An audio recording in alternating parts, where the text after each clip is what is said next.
Demandez le programme, c'est avec Sylvia Garcia. Et pour commencer, cette voix qui s'est éteinte il y a tout juste 10 ans. On écoute. Au Paris, au Toulouse, au Toulouse.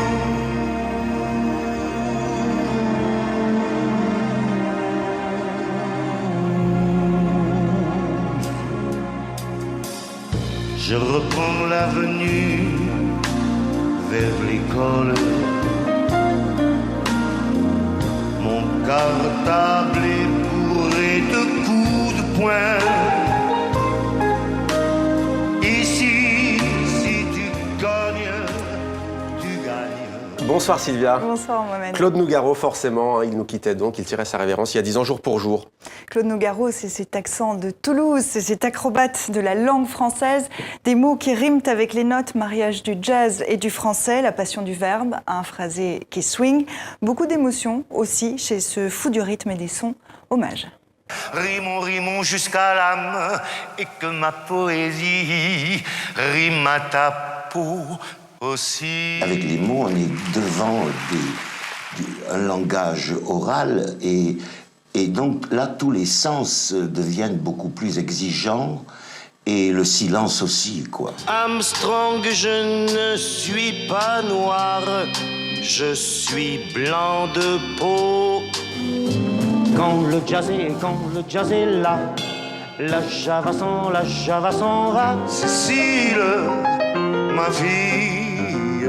C'est quelqu'un qui, aussi bien sur scène qu'au café du coin, savoure les mots. Il les écoute, il les fait sonner afin de les distribuer au public. Il faut tourner la page,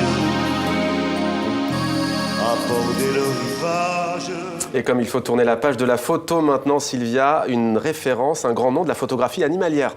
Vincent Munier, 37 ans, français, seul photographe au monde à avoir été élu 3 fois par la BBC photographe animalier de l'année. Il est spécialisé dans les images prises dans des conditions hivernales, chasseur d'images rares qu'il expose en ce moment à Morges en Suisse, voyage dans le Grand Nord avec cet aventurier, amateur de sensations fortes, un homme, vous allez le voir, très patient aussi.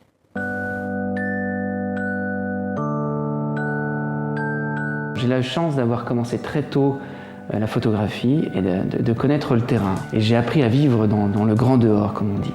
Et donc l'expérience, ça c'est quelque chose qui est très important, l'expérience et la connaissance des animaux.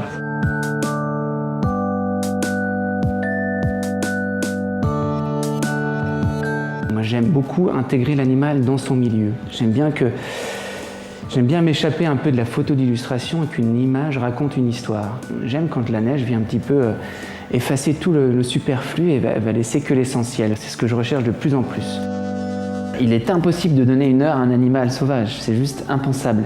Et moi j'aime bien les défis, comme ce fameux loup blanc, ça fait des années qu'il me hante. Une fois un mois, rien, que des traces. L'autre mois, j'ai eu 5 minutes de contact avec 2 loups seulement. Donc c'est vraiment très peu, hein. Un mois sur place à moins 40 degrés. Et là, lors de ma dernière expédition, je suis resté 26 jours en solitaire et j'ai vu les 9 loups pendant une demi-heure, c'est tout.